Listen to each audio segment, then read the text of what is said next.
atong masinati ang kamaayo sa Ginoo. Atong mga talento atong gamiton alang pagdaig simba na sa Dios. Ay, sorry. Pagdaig sa Ginoo na tubuhaton karon. Praise the Lord. Strange, it is a celebration for our one true God, no? So, sa kalibutan, ga-celebrate sila pista, kita mag-celebrate sa kayo sa Ginoo. Jesus reigns. Gamay lang ang question. Tell me about Jesus reigns. The festival of King of all kings and Lord of all lords. And we celebrate it every year, 84 provinces.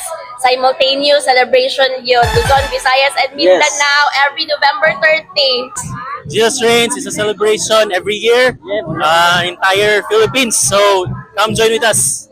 May istorya kay Juan kanang. Mayo kay si Jesus kay Jesus reigns man karon. Mayo kay si Jesus kay Jesus reigns man karon.